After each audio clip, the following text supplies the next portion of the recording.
Look at this city. Look at the skyline of Marina Bay Sands dominating the clouds. Look at the streets lined with Ferraris and Rolls-Royces. Look at the busiest port on Earth, moving the world's economy 24 hours a day. This is Singapore today. It is the Switzerland of Asia. It is a futuristic utopia of glass, steel, and unimaginable wealth. Its GDP per capita is higher than the United States. Its passports are the most powerful in the world. Its streets are the safest on the planet.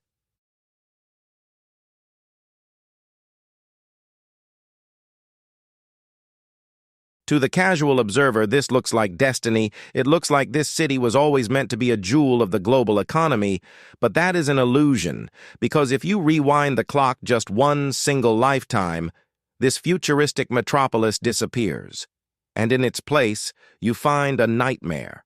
It is 1965. There are no skyscrapers here. There are no banks holding trillions of dollars. There is only mud.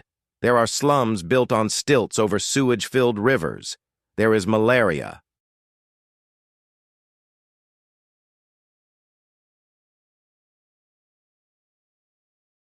There are race riots. There is despair. This is not a nation.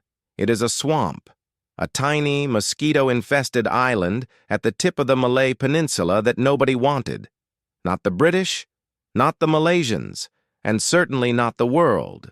You see, in the history of nations, there is a formula for getting rich. It is a simple formula. If you want to be a superpower, you need resources. Look at Saudi Arabia. They have oil beneath the sand. That is their wealth. Look at the United States or Brazil.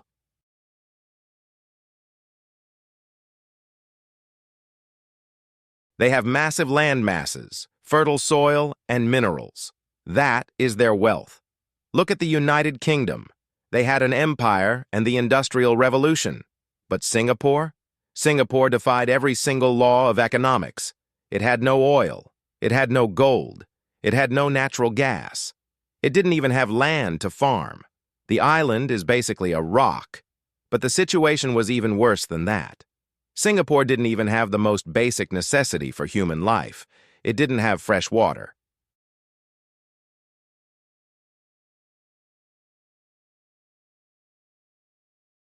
Every drop of water drank in Singapore had to be imported through a pipeline from Malaysia, a neighbor that was hostile and could turn off the tap at any moment. By all conventional logic, Singapore should not exist. It should have collapsed within months of its independence. It was an economic impossibility, a failed state waiting to happen. When the British Empire packed their bags and left, they took 20% of the island's GDP with them. Unemployment skyrocketed. The markets panicked.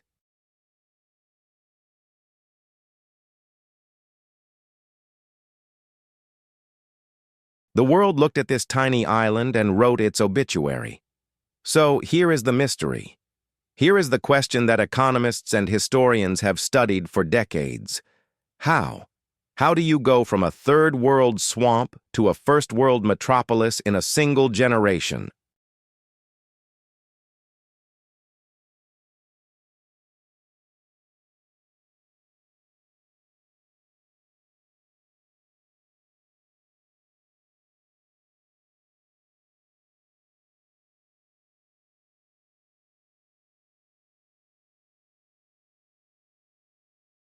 With absolutely nothing in your pockets? How do you build an economy without resources? How do you build a nation without land? How do you convince the biggest companies in the world to invest billions of dollars in a volatile, dangerous region? The answer does not lie in geography. It does not lie in luck. It lies in the mind of one man. Kuan, the founding father of modern Singapore. A man who looked at a mudflat and saw a global financial hub.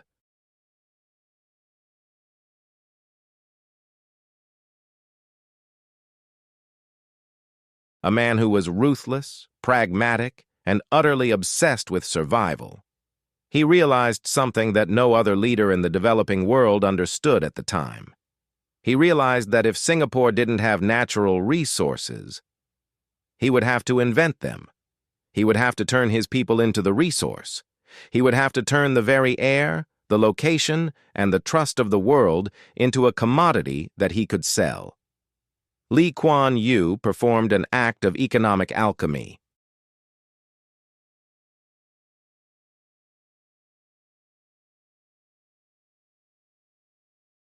He turned nothing into everything. But the story of how he did it is not a fairy tale. It is a story of brutal choices. It is a story of suicide strategies that shocked his advisors. It is a story of crushing unions, silencing critics, and opening the doors to the very imperialists he used to fight. Over the next 90 minutes, we are going to open the files. We are going to deconstruct, step by step, the blueprint that Lee Kuan Yew used to hack the global economy.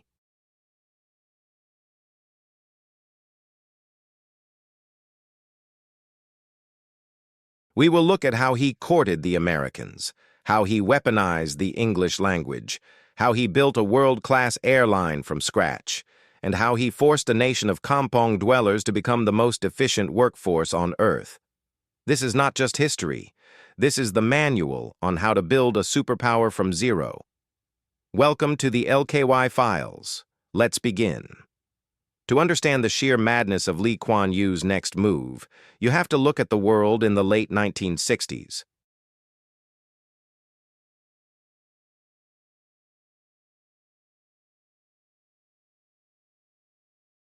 The prevailing economic religion of the time was something called import substitution.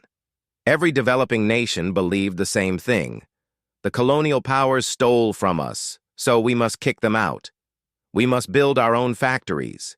We must make our own shoes, our own cars, and our own steel. We must protect our local industries with high tariffs and keep the foreigners out. This was the strategy in India. It was the strategy in Latin America.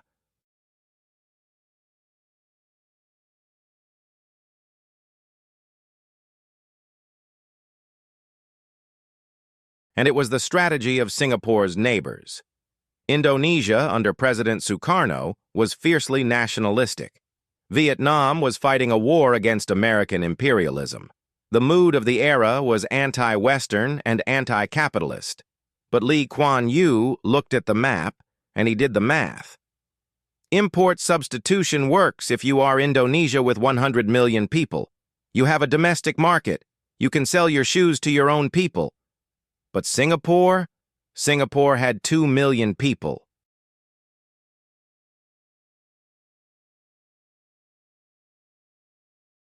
It had no hinterland. It had no countryside to sell to. If Singapore built a factory to make refrigerators, who would buy them? The local market was too small to support heavy industry, and the neighbors, Malaysia and Indonesia, had put up trade barriers to strangle Singapore. So, Lee Kuan Yew found himself in a trap.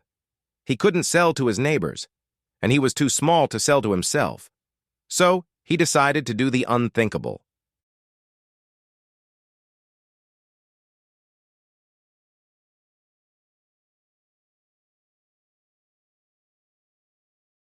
Lee Kuan Yew decided to do exactly the opposite of what every other third world leader was doing. While they were kicking the Western companies out, Lee Kuan Yew rolled out the red carpet to invite them in. He called it leapfrogging. The idea was radical.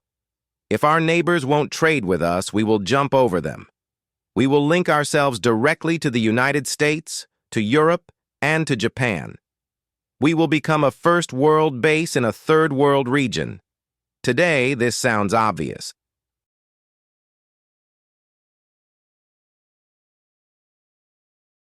But in 1965, this was political suicide.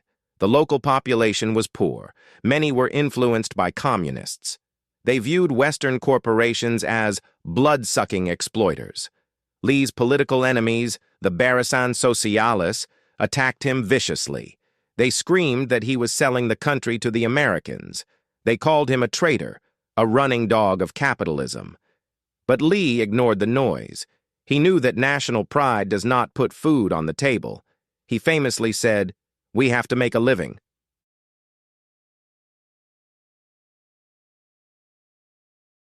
we cannot eat slogans. But he needed a plan. He had the will, but he didn't have the technical blueprint. Enter the Dutchman. In the early 60s, the United Nations sent a team to Singapore to survey the economic situation. Leading that team was a Dutch economist named Dr. Albert Winsemius.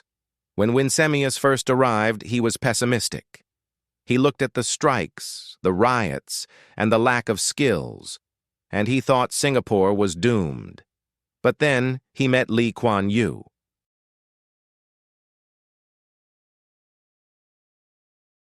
He saw the fire in the Prime Minister's eyes. He saw the pragmatism. Winsemius became Singapore's chief economic advisor for the next 20 years. He gave Lee Kuan Yew 2 pieces of advice that would change history. Advice number 1, get rid of the communists. No Western investor will come here if there are riots in the streets. Advice number 2, do not try to do everything yourself. Let the multinational corporations, MNCs, bring the technology, the management, and the markets to you.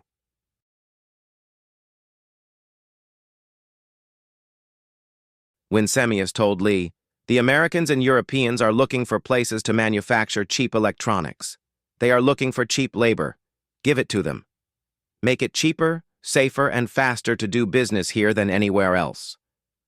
Lee Kuan Yew took this advice and turned it into a religion. He told his people, we are going to be the factory of the West. But where? Where do you put these factories in a crowded city full of slums? This brings us to Lee's right-hand man, Dr.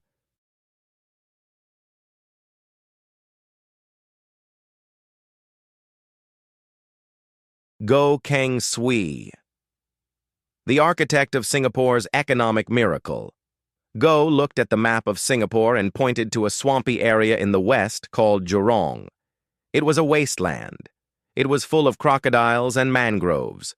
Goh said, we will build a massive industrial estate here. They spent millions of dollars, money they barely had, draining the swamp, building roads, laying power lines, and constructing factory shells. They built the infrastructure before they had a single investor.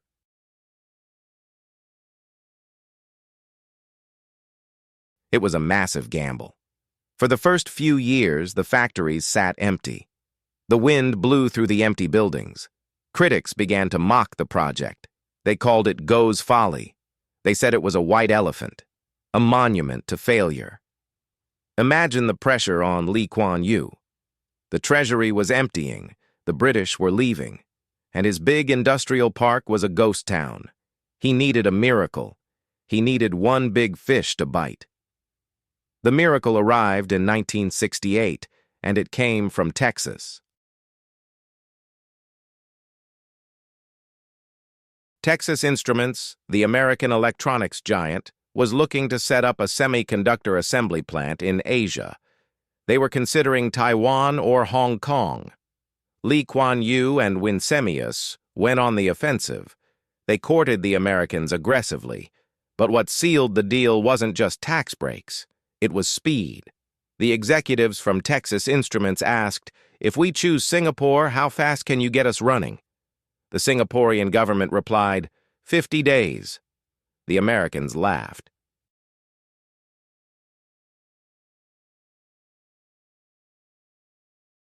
"50 days to build a factory? That's impossible." Singapore replied, "Try us." They worked 24 hours a day. They cut through every piece of red tape, and in exactly 50 days the factory was producing chips. The executives at Texas Instruments were stunned. They had never seen efficiency like this in the developing world. Word spread through the American corporate world like wildfire. Go to Singapore, they get it done. Suddenly the floodgates opened. Hewlett-Packard, HP, came.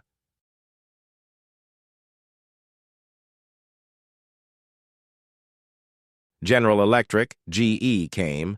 National Semiconductor came. Goh's folly was folly no more. Jurong became the busiest industrial hive in Southeast Asia. The impact was immediate and staggering. In 1965, unemployment was over 10%. By the early 1970s, Singapore was facing a new problem, a labor shortage. They had created so many jobs that they ran out of men to work in the factories. Kuan had to encourage women to leave the kitchen and enter the workforce to staff the assembly lines. Then, they had to start importing foreign labor just to keep up with demand. The suicide strategy had worked.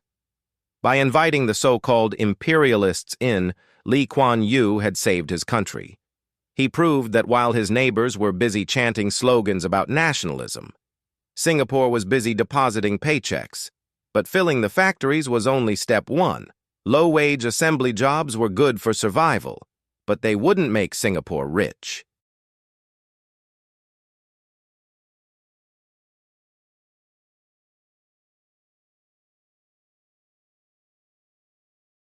To become a superpower, Lee knew he needed more than just hands. He needed brains. But he had a problem.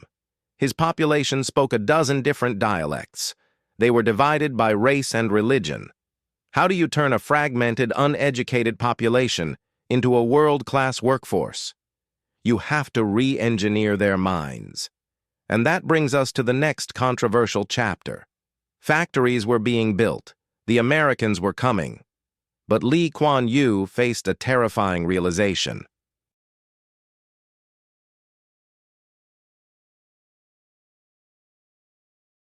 If you dig into the soil of Saudi Arabia, you find oil. If you dig into the soil of South Africa, you find diamonds. If you dig into the soil of Singapore, you find nothing. Lee realized that Singapore's only natural resource was its people. But in 1965, this resource was unpolished. It was rough. The population was largely uneducated.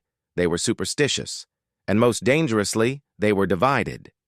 You had Chinese who spoke Hokkien, Teochew, or Cantonese. You had Malays who spoke Malay. You had Indians who spoke Tamil. They couldn't speak to each other. They couldn't work together. And they certainly couldn't speak to the American investors arriving at the airport. Kuan knew that to make Singapore valuable to the world, he had to fundamentally change the software of his people.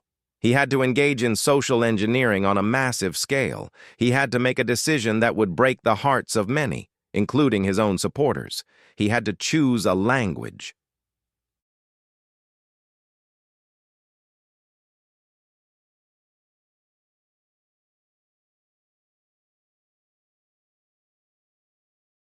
The logical choice for a national language would have been Malay, the language of the region, or Chinese, the language of the majority. Choosing Chinese would have made him popular. It would have satisfied the pride of the majority.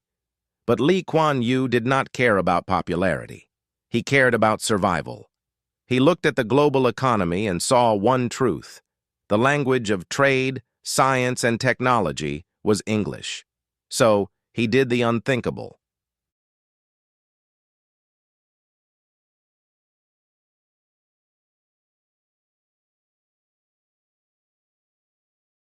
He declared English as the working language of Singapore.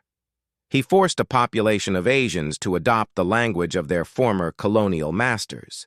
He told parents, "If you want your children to succeed, they must learn English. The monolingual bigot will starve." This was a cultural trauma. Traditional Chinese schools, which had existed for generations, were slowly phased out.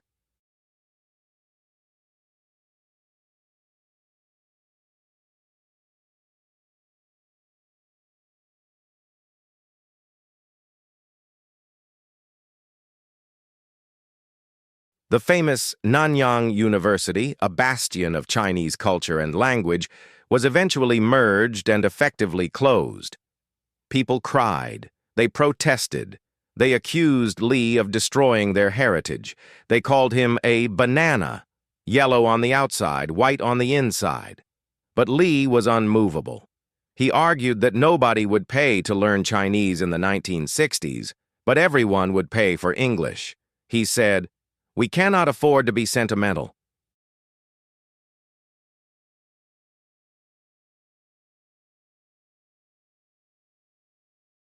Because of this brutal decision, Singapore today is the only country in Asia where the entire workforce speaks fluent English as a first language. It allowed a boy from a Singaporean slum to talk directly to a CEO from New York without a translator. It removed the friction of business. It was a cultural sacrifice paid for economic access. But language was only the first step. The second step was skills.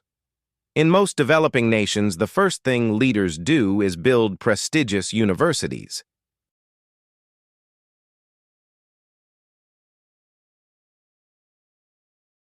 They want to churn out lawyers, political scientists, and philosophers to show the world they are civilized.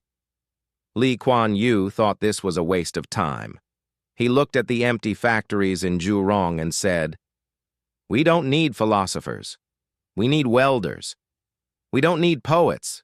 We need technicians." He completely overhauled the education system. He looked at the German model of vocational training. He stigmatized the liberal arts and glorified technical skills.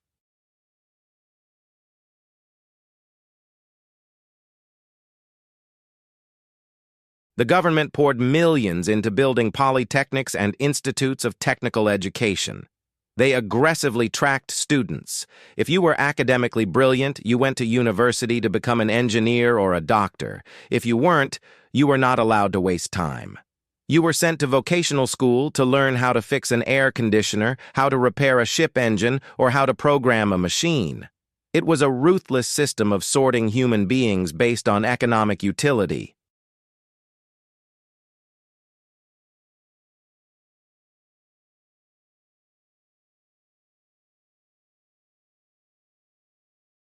Western critics called it cold.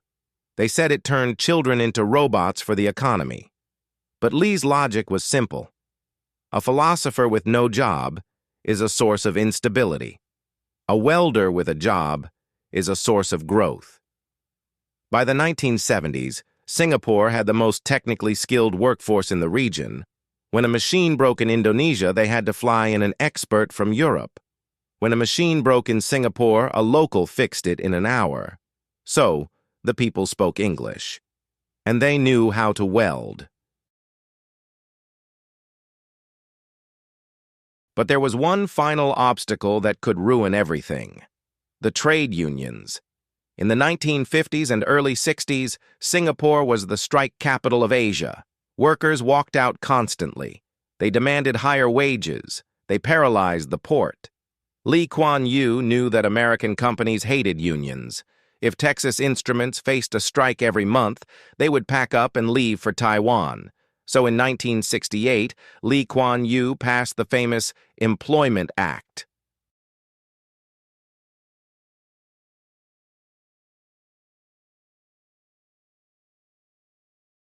It was a piece of legislation that effectively neutered the power of the unions. It drastically reduced the number of sick days, it limited overtime pay, and most importantly, it made it illegal for unions to strike over management decisions like hiring and firing. Essentially, Kuan stripped the workers of their bargaining power. But, and this is the key, he didn't just crush them. He offered them a grand bargain.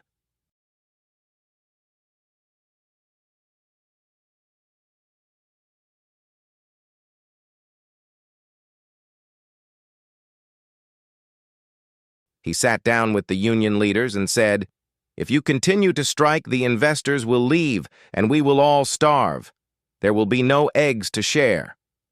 But if you cooperate, if you guarantee stability, I promise you that as the country gets rich, you will get rich. I will give you high wages, housing, and health care, but you must give up the right to disrupt the economy." The unions agreed, or rather, they were forced to agree. The result was silence.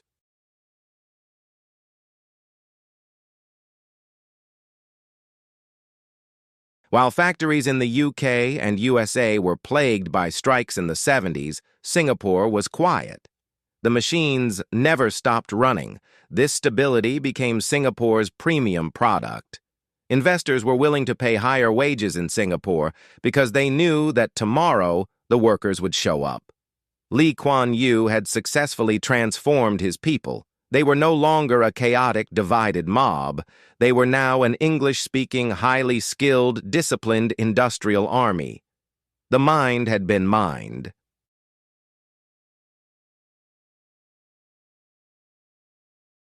Now, he needed to connect this army to the world. We have talked about labor. We have talked about factories. But Lee Kuan Yew knew that making cheap electronics wasn't enough.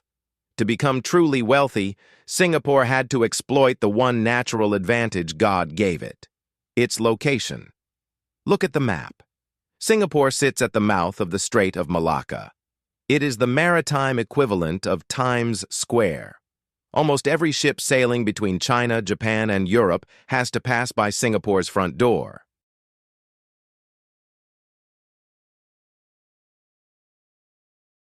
For over a century, the British used this as a simple trading post.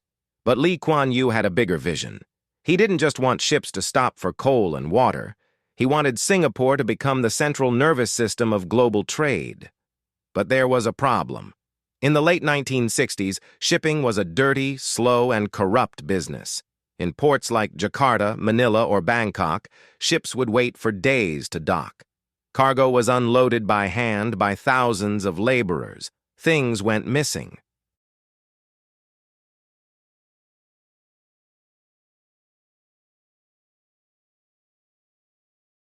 Bribes were expected. It was chaos. Lee Kuan Yew decided that Singapore would offer the world something different: speed and honesty. He declared that the port of Singapore would be a corruption-free zone. If a ship docked in Singapore, it wouldn't be held hostage by customs officers looking for a bribe. It would be serviced instantly. But then, he made a technological bet that changed the world. In the late 60s, a new technology was emerging in the West: the shipping container.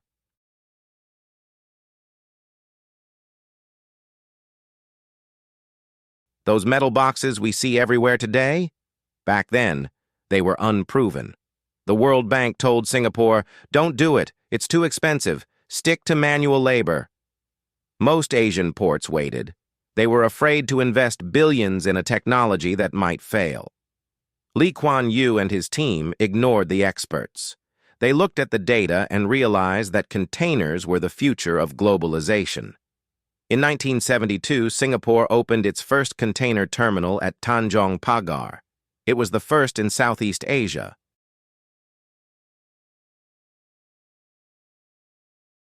It cost a fortune. If the container trend failed, Singapore would have gone bankrupt. But the trend didn't fail. It exploded. When global trade shifted to containers in the 70s, Singapore was the only port in the region ready to handle them. While ships were stuck in traffic in other Asian ports, unable to unload, they glided into Singapore, unloaded in hours, and left. Singapore became the transshipment hub of the world.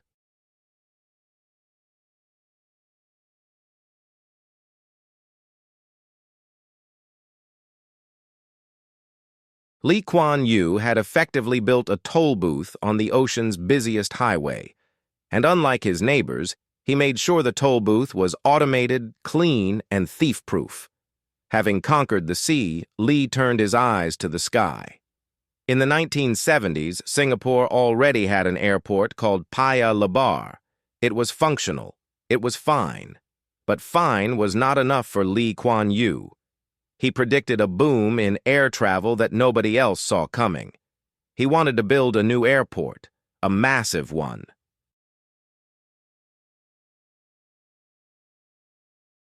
And he wanted to build it on the eastern tip of the island at a place called Changi. His advisors said he was crazy. "We have a working airport. Why spend billions moving it? We don't have the demand." Lee overruled them. He argued that you don't build infrastructure for today, you build it for 30 years from now.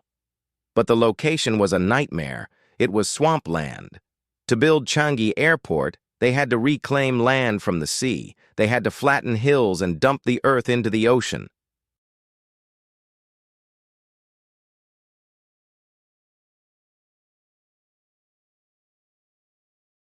It was one of the largest construction projects in history. When Changi opened in 1981, it wasn't just an airport. It was a statement. Most airports in the 80s were gray, depressing bus terminals. Changi had indoor gardens. It had carpets to dampen the noise. It had air conditioning that actually worked. It was designed to be efficient. Kuan was obsessed with the details. He personally checked how long it took for a bag to get from the plane to the carousel.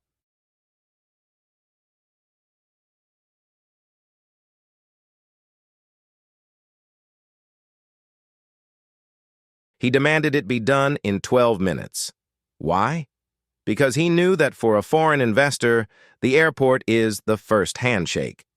If the airport works perfectly, the investor assumes the country works perfectly. But an airport needs planes. In 1972, the shared airline between Malaysia and Singapore split up. Malaysia took the domestic routes. Singapore was left with a few planes and no domestic destinations.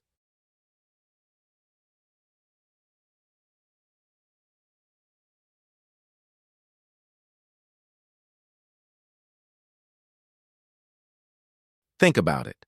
A national airline usually flies people from one city in the country to another. Singapore is a city-state. It has no domestic flights. Every flight from Singapore is international. This was the birth of Singapore Airlines, SIA. Most countries treat their national airlines as trophies. They subsidize them. If Alitalia or Air India loses money, the government bails them out. Kuan called the chairman of the new Singapore Airlines into his office.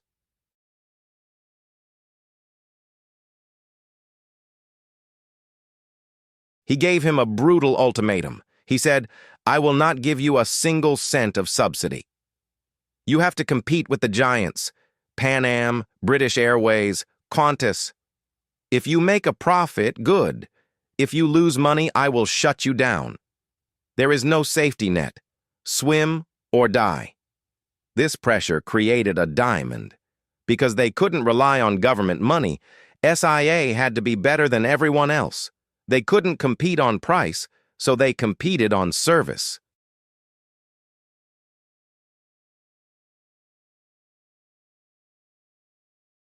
They introduced the Singapore Girl, an icon of Asian hospitality. They offered free drinks and headsets in economy class when American Airlines were charging for them. They bought the newest planes to save on fuel. It became the gold standard of aviation. It remains one of the few government-owned airlines in history that is consistently profitable without taxpayer money. By the 1980s, the picture was complete. The port was moving the world's cargo.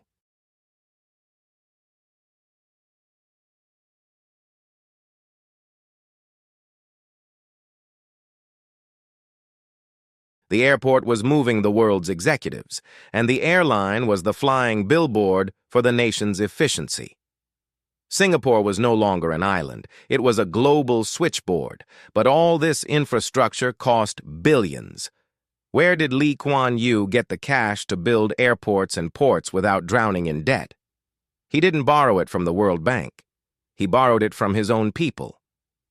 In the next module, we will explore the financial engine that powered this construction.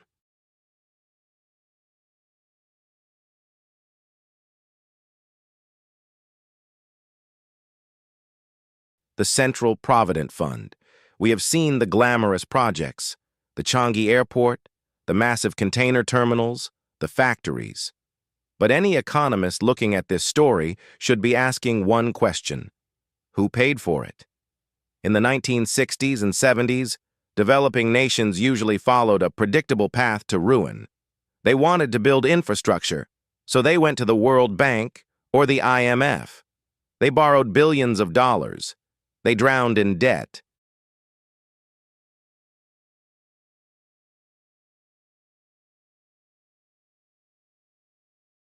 And eventually, the interest payments ate their economy alive. They lost their sovereignty to their creditors. Kuan was terrified of this. He had an obsession with financial independence. He did not want Singapore to be a beggar nation. But the government had no money. The British had left the treasury almost empty. So, where did he find the billions needed to build a first world nation? He didn't look outside. He looked inside.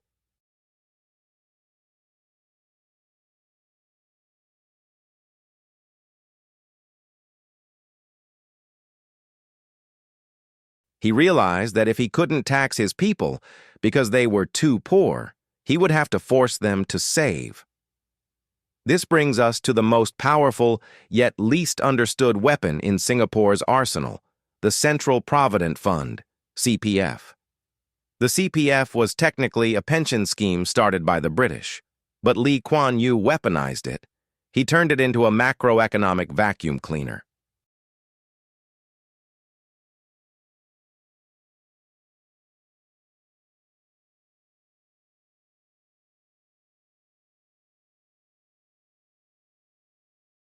Here is how it worked.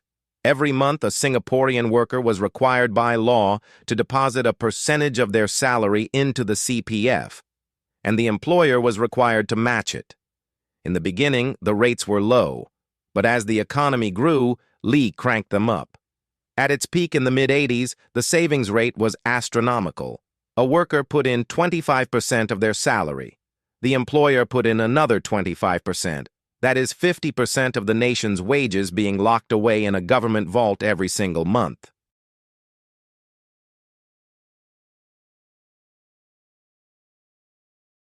Imagine that today. Imagine the government telling you that you can only touch half your paycheck. In any other country, there would be riots. But in Singapore, people accepted it because the government promised a good interest rate and guaranteed the money was safe.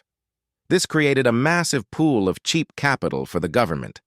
Instead of borrowing from American banks at high interest rates, the Singaporean government borrowed from its own people.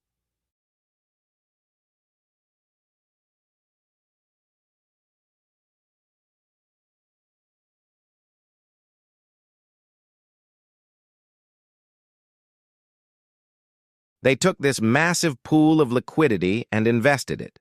They used it to build the airport. They used it to build the roads. They used it to invest in foreign markets through their Sovereign Wealth Fund, GIC. Kuan had solved the problem of capital accumulation without enslaving the country to foreign debt. But there was a catch. You can't just take 50% of a man's salary and tell him, wait until you are 60 to enjoy it. He needs to see a benefit now.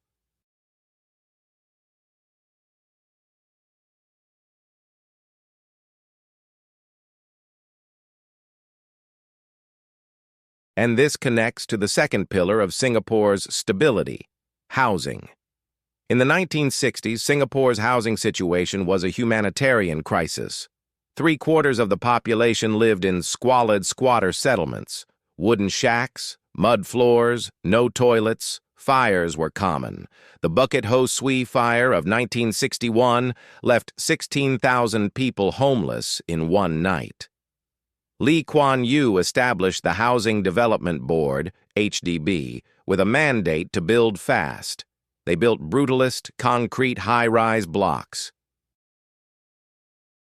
They weren't pretty, but they had running water, electricity, and sewage systems. They cleared the slums and moved the people into the sky. But here is the stroke of genius. In the UK or the US, public housing usually means rental housing for the poor. The government owns it. The poor rent it. This creates ghettos. People don't care about the building because they don't own it. They graffiti the walls. They break the elevators. Kuan rejected this model.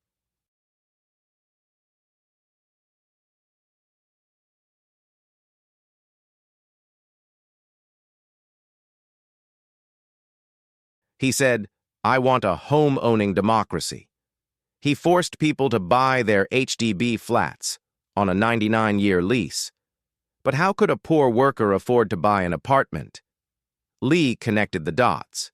He allowed people to use their CPF savings, that money locked away in the government vault, to pay for the down payment and the mortgage of their HDB flat. It was a closed loop.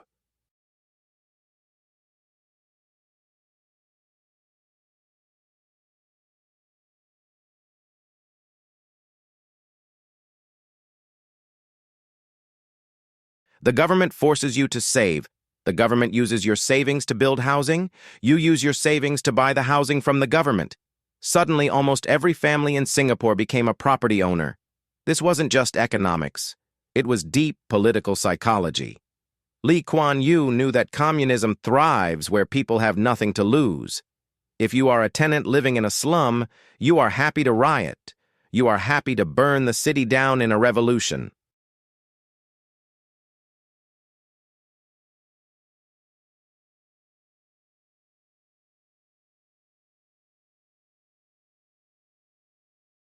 But if you own a home, if you have a property title, you become conservative, you become protective.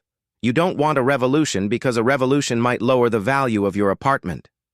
Kuan Yew famously said, "I noticed that when a man owns his house, he will never burn it down." By turning Singaporeans into homeowners, he gave them a literal stake in the country. Their personal wealth was tied to the nation's stability. If Singapore succeeded, their property value went up.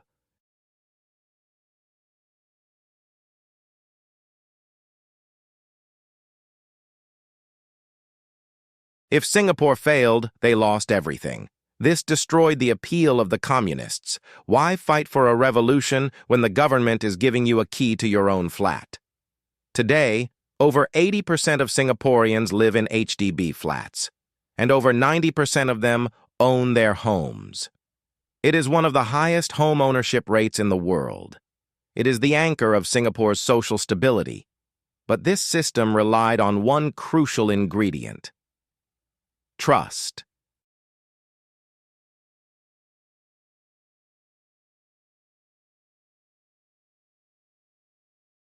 The people allowed the government to hold their money because they trusted the government wouldn't steal it. And that brings us to the next module, how Kuan Yew maintained that trust by building the most incorruptible government in Asia. We have talked about concrete, steel, and money, but Kuan Yew knew that the most valuable asset a small nation could possess wasn't physical. It was invisible. It was credibility. In the 1960s and 70s, Southeast Asia was the Wild West of capitalism.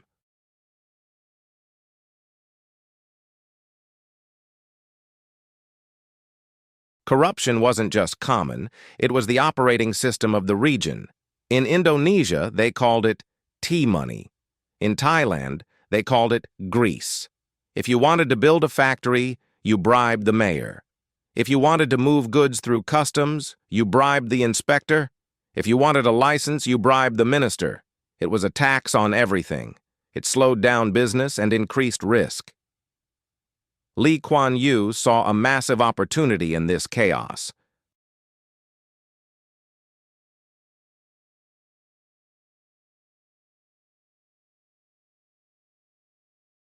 He realized that if Singapore could establish itself as the only clean place in a dirty region, investors would pay a premium to be there.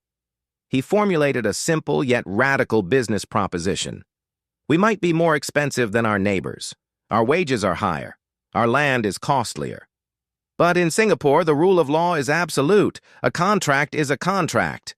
In Singapore, you will never have to pay a bribe. But saying you are honest is easy.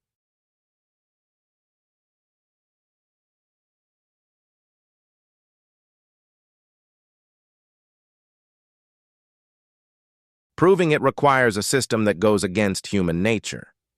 Kuan Yew had a very cynical view of human nature. He didn't believe people were naturally good. He believed they responded to incentives. He looked at politicians in other countries.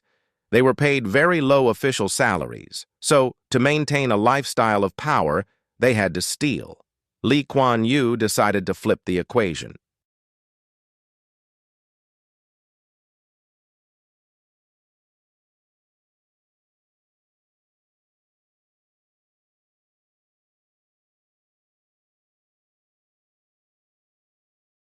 He argued that if you want the best minds to run the country, the best lawyers, the best CEOs, the best bankers, you have to pay them market rates.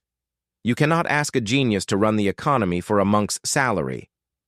As he famously said, if you pay peanuts, you get monkeys. So he introduced the most controversial pay structure in politics. He pegged the salaries of Singaporean ministers to the top earners in the private sector. Today, the Prime Minister of Singapore earns around $1.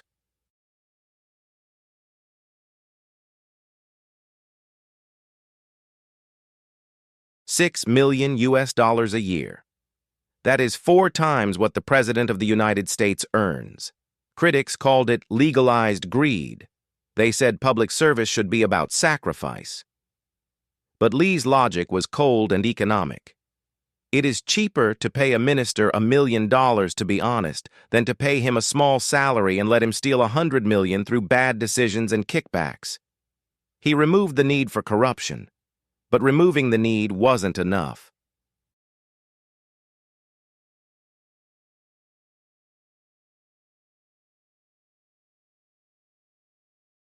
He also had to remove the opportunity. To enforce this honesty, Kuan empowered the CPIB, the Corrupt Practices Investigation Bureau. He gave them absolute power. They could arrest anyone. They could check anyone's bank accounts. They reported directly to the Prime Minister. But the world remained skeptical. Does this apply to everyone, they asked, or just the small fish? In 1986, Kuan gave the world an answer that shocked them.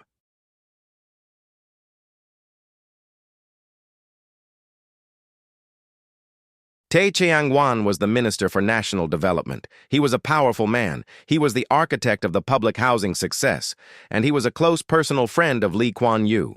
They had fought together in the trenches for decades, but the CPIB found evidence that Tay had accepted 2 bribes totaling $800,000 to help developers buy land. When the report reached Kuan Yew's desk, he didn't hesitate. He didn't try to cover it up to save his party's reputation.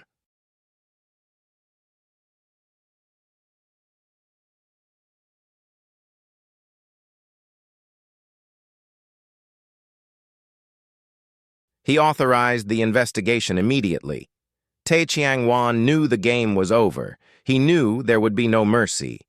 Before he could be charged in court, he wrote a final letter to Kuan Yew. It read, "I have been feeling very sad and depressed for the last 2 weeks. I feel responsible for the occurrence of this unfortunate incident. As an honorable Oriental gentleman, I feel it is only right that I should pay the highest penalty for my mistake."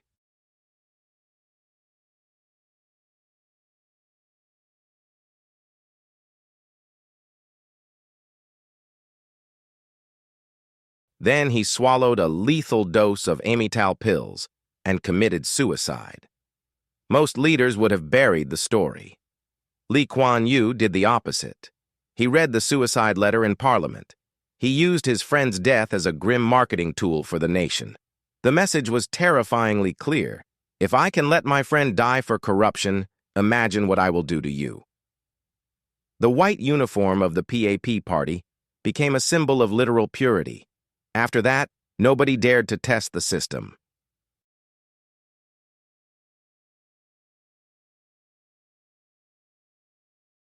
The economic impact of this culture of trust was astronomical. Money hates uncertainty. Money hates the risk of being seized by a corrupt dictator. Global banks looked at Singapore and saw a vault. They saw a safe haven in a dangerous neighborhood. In the 1970s and 80s, massive capital flight occurred in Asia. Rich Indonesians, Malaysians, and Filipinos moved their money out of their own countries. Where did they put it? Singapore.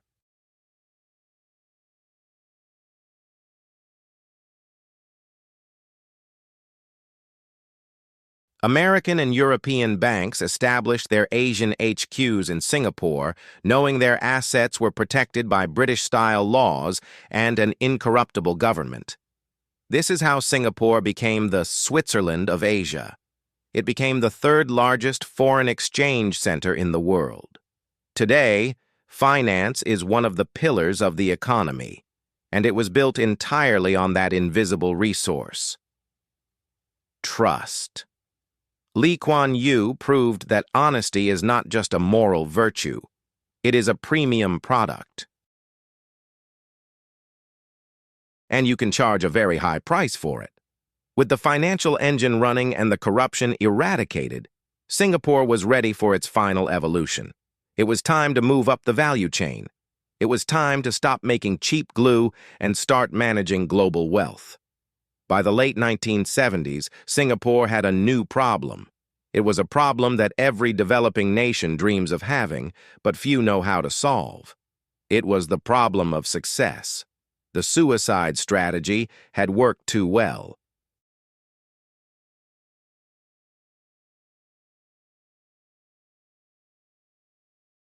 Everyone had a job. Wages were rising fast. The standard of living was skyrocketing. But for Kuan, this was a flashing red warning light. Why? Because the only reason Texas Instruments and General Electric had come to Singapore in the first place was that it was cheap. But now, Singaporean workers were no longer cheap. They were demanding higher salaries, better benefits, and air-conditioned offices. At the same time, the sleeping giants of Asia were waking up.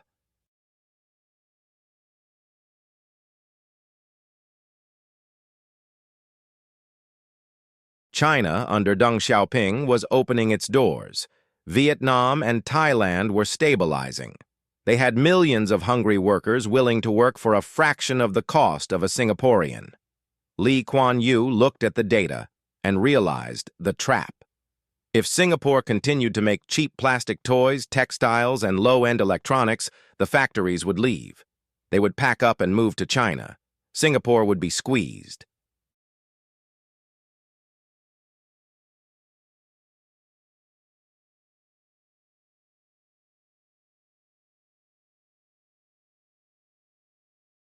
Too expensive for low-end manufacturing, but not smart enough for high-tech innovation. This is known as the middle-income trap. It is where most developing nations get stuck and die. Kuan refused to get stuck. He announced a new, ruthless policy. It was time to fire the low-wage economy. In 1979, the government launched what they called the Second Industrial Revolution. The strategy was counterintuitive. Usually, governments try to keep wages low to attract business.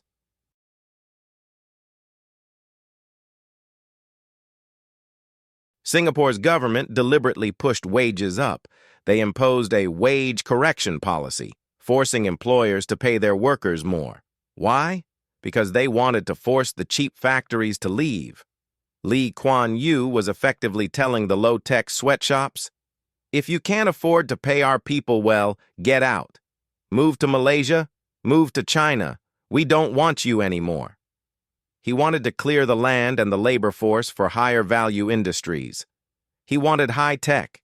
He wanted automation.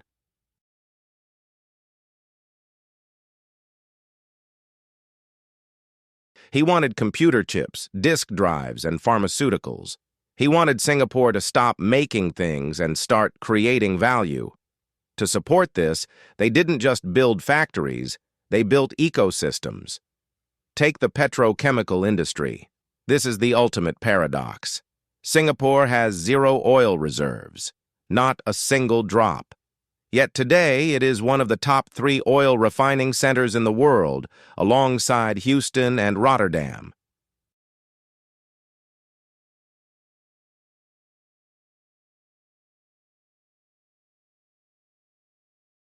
How? In the 1990s, they looked at a cluster of 7 small islands off the coast.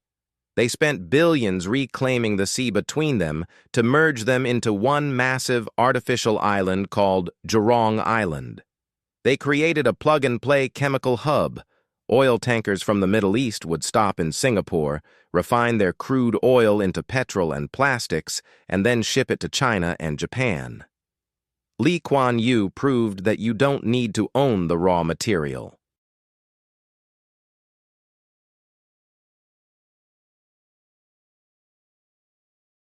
You just need to be the best place to process it. But refining oil is dirty work. Kuan knew the ultimate tier of the first world economy was clean. It was invisible. It was money. He looked at the clock on the wall and saw a geographic gap. When the stock markets in San Francisco close, the world goes dark financially. Europe is sleeping, but Asia is waking up.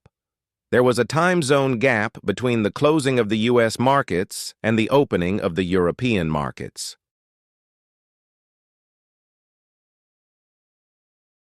Singapore was perfectly positioned to fill that gap. If they could build a financial center, money could literally follow the sun. Global banking could happen 24 hours a day: Zurich, New York, San Francisco, Singapore, Zurich. So, they liberalized the banking sector. They created the Asian dollar market. They invited the world's biggest banks, Citibank, HSBC, Standard Chartered, to set up their regional headquarters.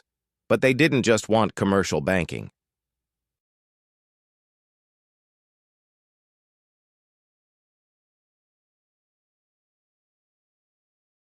They wanted private banking. They wanted the billionaires. With the culture of trust we discussed in the last module, Singapore marketed itself as the Fort Knox of Asia. Wealthy tycoons from unstable countries in the region parked their fortunes in Singapore. Today, if you walk through the central business district, you are walking through one of the largest concentrations of wealth management on the planet.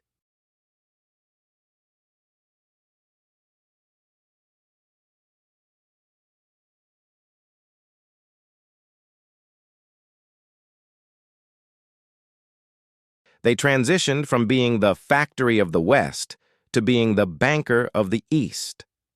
By the late 90s and early 2000s, the transformation was nearly complete. Singapore was a first-world nation, but Kuan, even in his old age, was never satisfied. He worried that banking and shipping could be copied. He wanted to own the intellectual property. He wanted Singapore to be a scientist. So the government launched one last massive gamble, the Biomedical Sciences Initiative.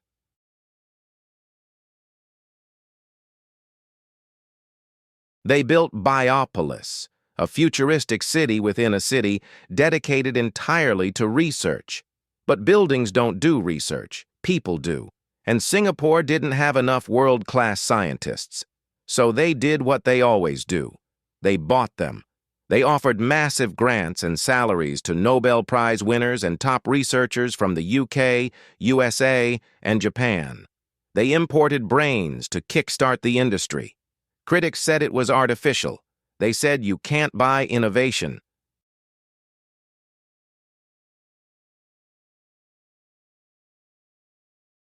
But today, Singapore produces a significant percentage of the world's hearing aids, heart valves, and complex pharmaceutical drugs. The journey was complete. In one generation, they went from fixing British ships to assembling American radios, to managing global portfolios, to bioengineering the future of medicine. They had climbed every rung of the economic ladder, but this relentless climb came at a cost. A society that runs like a machine often forgets how to be human.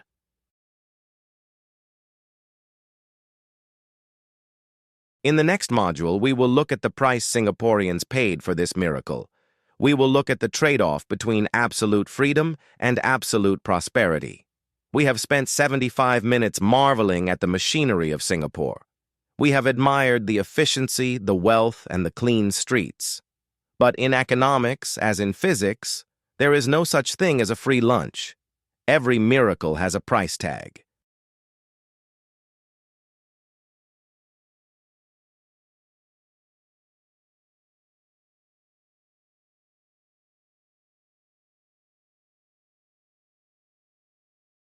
And the price of Singapore's transformation was paid in a currency that the West holds sacred: freedom. Kuan offered his people a grand bargain, a social contract unlike any other in the modern world. He essentially said, "I will give you a first-world life. I will give you safety. I will give you a home that appreciates in value.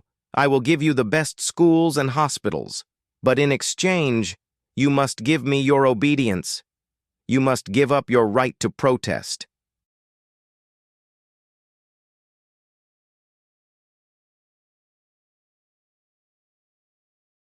You must give up your right to disrupt. You must let me decide what you read, who you listen to, and how you live. To the Western liberal mind, this sounds like a dystopia. But Lee Kuan Yew was unapologetic. He engaged in a decades-long debate with the West about Asian values. When critics accused him of being a dictator, he didn't hide. He hit back. He famously said, "Poetry is a luxury we cannot afford. What is important is to eat pork and rice."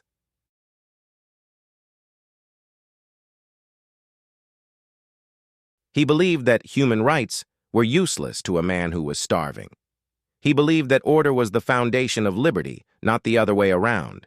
He looked at the chaotic democracies of the Philippines or India, full of freedom but full of poverty, and he said, "No. I will build a disciplined society first. We can talk about poetry later." This philosophy led to a society that was micromanaged to an obsessive degree. Singapore became known as the nanny state.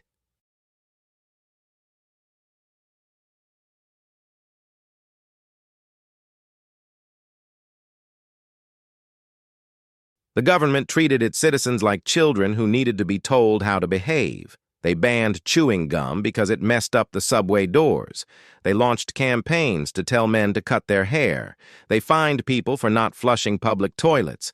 It was efficient, yes, but it was suffocating. And for those who tried to fight back, Lee Kuan Yew had a special tool. He didn't use death squads like the dictators in South America. He used the courtroom. He weaponized the libel laws.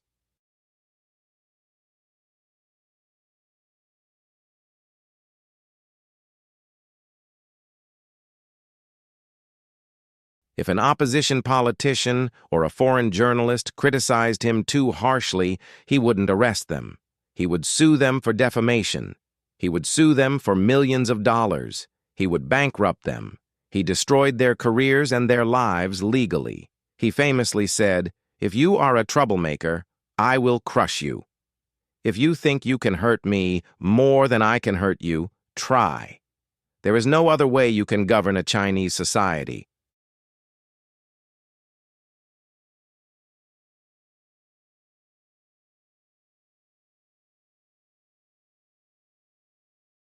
The result is a media landscape that is ranked 160th in the world for press freedom, lower than Russia, lower than some dictatorships. The newspapers in Singapore are competent, but they are compliant. They tell the government side of the story. The people live in a clean, safe bubble, but it is a bubble where dissent is whispered, not shouted. But the political control is only one part of the cost. The other cost is psychological.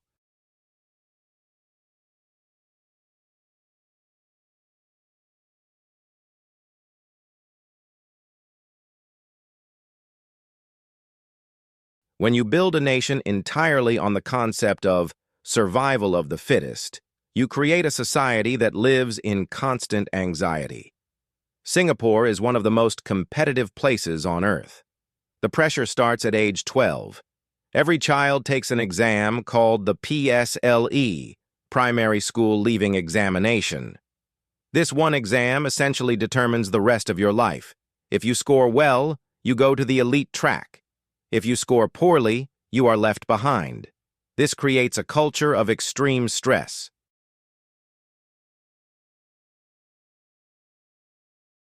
Parents spend thousands of dollars a month on tuition centers, after-school cram schools. Children study until midnight. There is a local word for this, kiasu. It means the fear of losing out. It is the national psyche.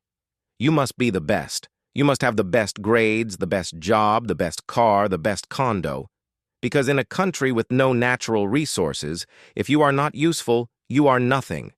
This has led to a society that is rich in money but poor in time.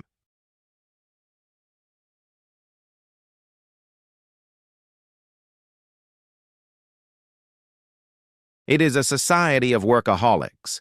Singaporeans work some of the longest hours in the world. Depression and anxiety rates among the youth have been climbing. They have achieved the first world dream, but many are asking, is this it? Is life just about working for the GDP? And this brings us to the ultimate irony of Lee Kuan Yew's success. The system worked so well that it is now threatening to destroy itself. By creating a hyper-competitive, high-cost, high-stress city,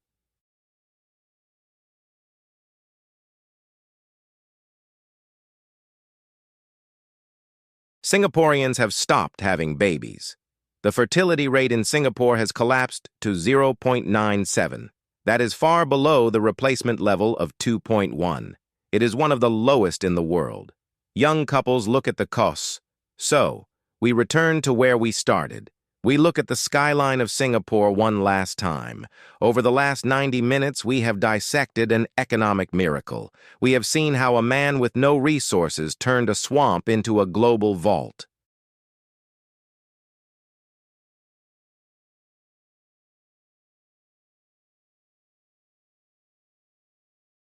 We have seen how he used the suicide strategy to invite the world in, how he weaponized the English language, how he forced his people to save money they didn't want to save, and how he built a reputation for honesty in a region of thieves. It is the perfect case study of pragmatic governance. It proves that a nation does not need land, gold, or oil to be rich. It only needs three things: stability, the rule of law, and the willingness to adapt.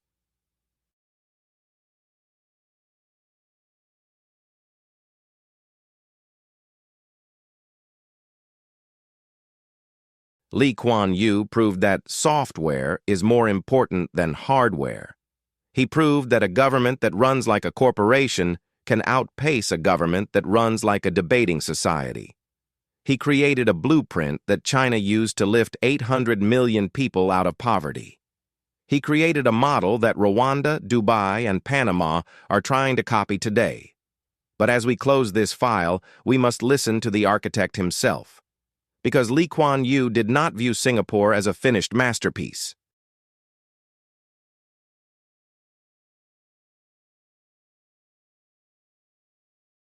He viewed it as a permanent anomaly. In his final years, interviewers often asked Lee Kuan Yew, "Are you proud? Is Singapore safe now?" He would look at them with a serious, almost haunted expression, and he would say, "No." He believed that Singapore was an artificial construct. He famously compared Singapore to an 80-story building built on a swamp. It looks magnificent. It touches the clouds, but you have to pump the water out of the basement every single day. If the pump stops,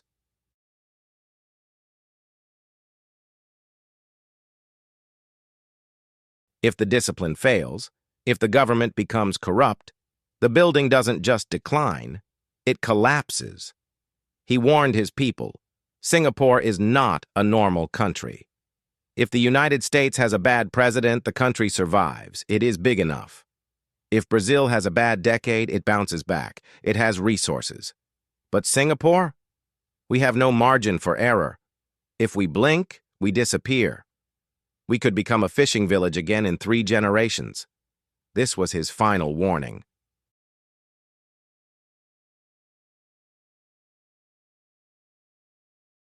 He wanted his people to be paranoid. He wanted them to understand that the world does not owe Singapore a living, that nobody cares if this island sinks back into the ocean. The only thing keeping it afloat is the sheer force of human will and intellect. Lee Kuan Yew passed away on March 23, 2015. The city came to a standstill.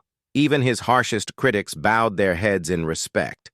But the machine he built keeps running. The port is still busy. The airport is still efficient.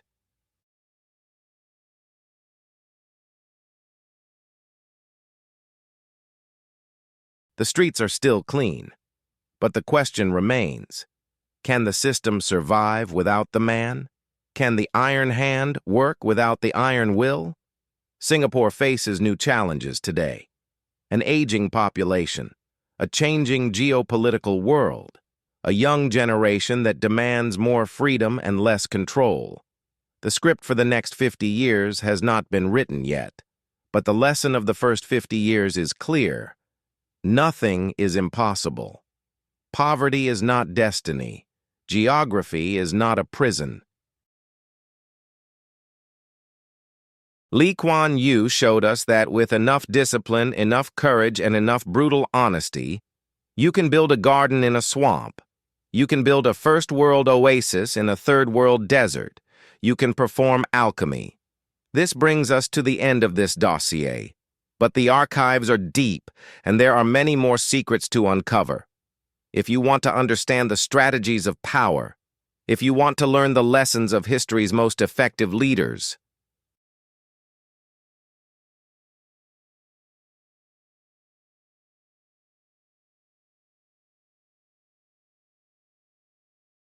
and if you want to know what really happens behind the closed doors of geopolitics, make sure you subscribe to the LKY Files.